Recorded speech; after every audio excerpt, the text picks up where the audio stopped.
एक बात बताओ, आपके पास अगर 25,000 चूहे आ जाए तो आपको कैसा लगेगा? और क्या आपने कभी रोबोट को अपने आप को ठीक करते हुए सुना है? अगर हम लोग कोई रोबोट बनाए, वो इंटेलिजेंट हो गया, स्पेस सैटेलाइट्स की मदद से अपने आप को ही ठीक करने लगा। आप रोबोट बनाए, रोबोट को तोड़ दिए क्योंकि वो इंटेलिजेंट बन रहा था, लेकिन वो अपने आप को डिसमेंटल्ड फॉर्म से वापस अपने आप को बना लिया, तो आपको कैसा लगेगा?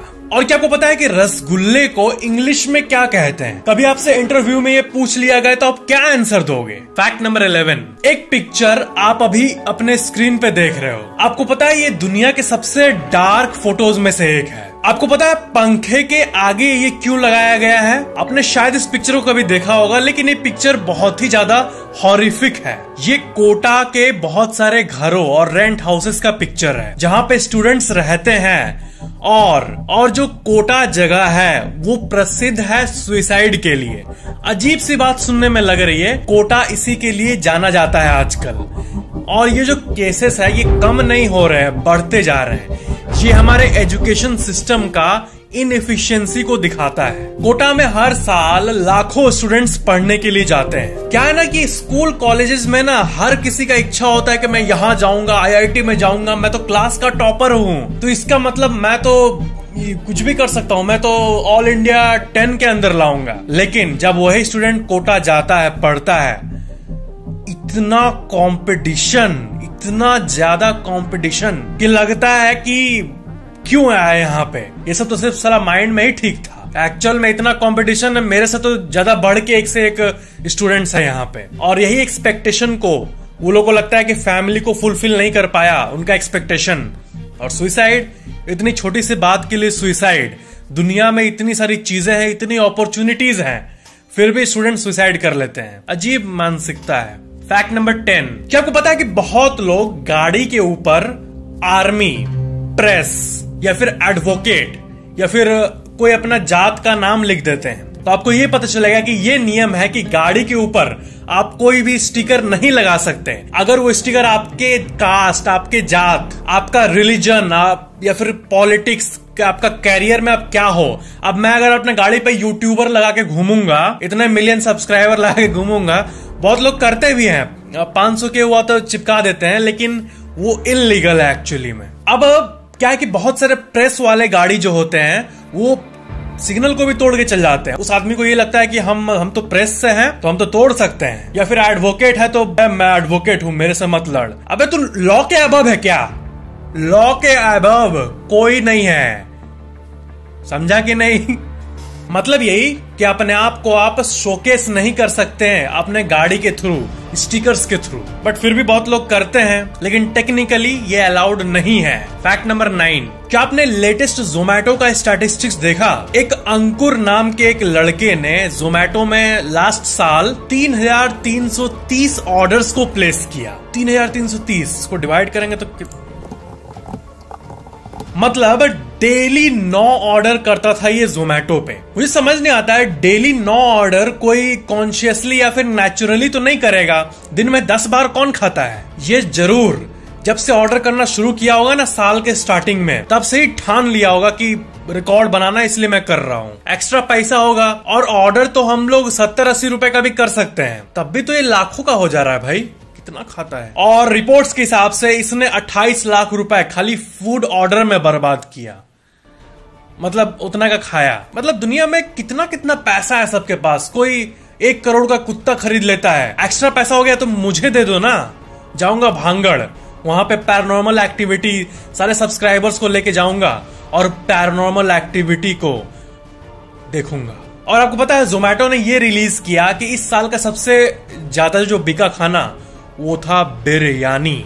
फैक्ट नंबर 8, आपको पता है टाटा स्टील का जो स्टील है वो हावड़ा ब्रिज में भी यूज हुआ है, बांद्रा वोरली सी लिंक पे भी यूज हुआ है, लंदन के लंदन आई में भी यूज हुआ है, इनफैक्ट बुर्ज खलीफा में भी यूज हुआ है। फैक्ट नंबर 7, क्या आपने कभी परचेज पावर पैरिटी के बारे में सुना है? जैसे बहुत लोग जो यहाँ पे जिनका जॉब लगता है, अगर अमेरिका में लग गया, मान लो आपके किसी दोस्त का 30 लाख रुपए पर एनम का पैकेज लगा और आपका इंडिया में रहते हुए 10 लाख पर ईयर का पैकेज लगा, तो एक्चुअली में ना ये दोनों का वैल्यू बराबर होगा, क्योंकि आपका दोस्त जो कि अमेरिका में काम करेगा वहां रह के, तो उसको जो सर्विसेज 30 लाख रुपए में मिलेंगी अमेरिका में, वही सर्विस आपको इंडिया में 10 लाख में ही मिल जाएगा।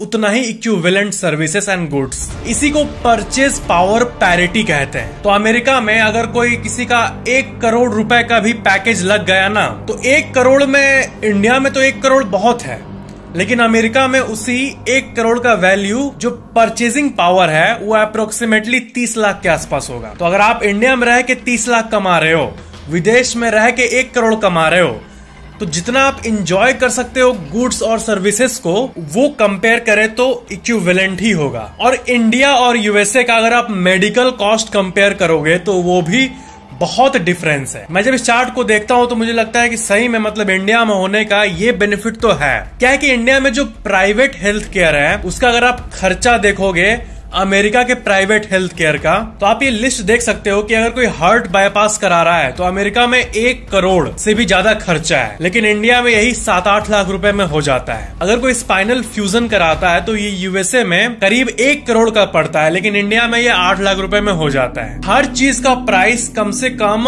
8 गुना कम है इंडिया में हेल्थ केयर के मामले में। और ये मतलब अमेरिका के लोग भी कंप्लेन करते हैं कि जो हेल्थ केयर का जो खर्चा है वो बहुत ज्यादा ही है वहां पे, मतलब कुछ ज्यादा ही उड़ी उड़ी चल रहा है उधर। फैक्ट नंबर 6, क्या आपको पता है कि एक रोबोट है जिसका नाम है डेक्स्ट्रे? और ये आर्टिकल आप देखो, और ये कैनेडियन स्पेस एजेंसी का एक रोबोट है, और ये पहला ऐसा रोबोट है जो अपने आप को सेल्फ रिपेयर कर लिया। आपको पता है, ये सुनने में तो बहुत अमेजिंग लग रही होगी कि रोबोट ने अपने आप को सेल्फ रिपेयर कर लिया, लेकिन ये काइंड ऑफ खतरनाक भी हो सकता है, क्योंकि एआई को इतना इंटेलिजेंट नहीं बनाना है कि वो आप उसको डिसमेंटल कर लो फिर भी वो अपने आप को आपको धोखा देके सरवाइव कर जाए और बहुत सारे नेटवर्क्स का यूज करके अपने आप को सेल्फ हील कर ले, लेकिन ऐसा हो रहा है। फैक्ट नंबर 5, क्या आपको पता है कि एलॉन मस्क ने कहा है कि हम लोग मार्स को जीने लायक बनाएंगे टेराफॉर्मिंग नामक प्रक्रिया से। टेराफॉर्मिंग मतलब इन्वायरमेंट को मॉडिफाई करना, वहां पे गैसेस को छोड़ के बहुत सारे ब्लास्ट्स करके वहां के इन्वायरमेंट को गर्म किया जाएगा। मतलब ऐसे अजीब अजीब काम करके मार्स के एटमॉस्फेयर को हॉट बनाया जाएगा ताकि रात को जो वहां एक्सट्रीम ठंड पड़ जाता है वो ना हो, और इसी मॉडिफिकेशन को टेराफॉर्मिंग कहते हैं। और एलॉन मस्क का प्लान यही है कि मार्स पे वो यही करेंगे। फैक्ट नंबर 4, एक गाड़ी एक पुलिस स्टेशन में रखी गई है। ये कार महाराष्ट्र के एक पुलिस स्टेशन में पड़ी हुई है। इसका आप नंबर चेक करोगे, ओनर चेक करोगे, विराट कोहली वो ओनर है इस गाड़ी के। अब विराट कोहली का एक कार पुलिस स्टेशन में क्या कर रहा है, क्या इल्लीगल काम के? देखो, उनका कोई इसमें ये नहीं है, कहानी बताता हूं, आप शॉक हो जाओगे। विराट कोहली को अपना नया कार कलेक्शन करना था तो पुराना कार सेल कर रहे थे। उनके पास एक ऑडी था, तो ऑफ कोर्स लोग बिडिंग करके खरीदना चाहेंगे कि विराट कोहली का गाड़ी है, उसको तो मैं लूंगा, क्योंकि भले ही सेकंड हैंड है, महंगा पड़े, लेकिन बोल तो पाऊंगा सबको कि इसको पहले विराट कोहली चलाते थे। तो सागर नाम के एक लड़के ने इस कार को खरीदा। अब क्या हुआ कि कुछ टाइम बाद ये पता चला कि सागर एक स्कैम कंपनी रन कर रहा था। वो जो स्कैमर्स नहीं होते, स्कैम कॉल आता है कि आपका यहाँ पे ये ब्लॉक है, हमको अनलॉक कराना है, या फिर हम IRS से बोल रहे हैं आपका इतना पेंडिंग, आप पे कर दो नहीं तो फिर जेल। तो वो ऐसे ही कॉल सेंटर्स चलाता था, फेक कॉल सेंटर, और बहुत पैसा भी कमाया था जो कि इल्लीगल था, और उसी से वो गाड़ी खरीद रहा था। 2.5 करोड़ दिया, और जब ये सब केसेस वगैरह हुआ तो गाड़ी भी सीज हो गई। तो वही गाड़ी जो कि विराट कोहली की थी फिर सागर ने खरीदा, फिर सागर स्कैम में पकड़ा गया, और वही गाड़ी फिर सीज हो गई और पुलिस स्टेशन में पड़ी हुई है अभी। यही है इस ऑडी R8 की कहानी। फैक्ट नंबर 3, क्या आपको पता है कि एक टेम्पल है, करनी माता टेम्पल, जो कि राजस्थान में मौजूद है, और ये टेम्पल चूहों के लिए प्रसिद्ध है। यहाँ पर रिपोर्टेडली 25,000 से भी ज्यादा चूहे रहते हैं, 25,000। और ये विश्व का इकलौता ऐसा टेम्पल है जहाँ पे चूहों की पूजा की जाती है। वीडियो को लाइक जरूर करना और नीचे कमेंट करना कि कौन सा फैक्ट आपका फेवरेट था, और चैनल को सब्सक्राइब करके बेल आइकन पे क्लिक करके ऑल पे जरूर क्लिक कर लेना ताकि नेक्स्ट वीडियो आपको सबसे पहले मिले। स्क्रीन पे और भी बहुत सारे फैक्ट वीडियोस मौजूद हैं और आप क्लिक करके इन सबको देख सकते हो। Thank you so much for watching this video.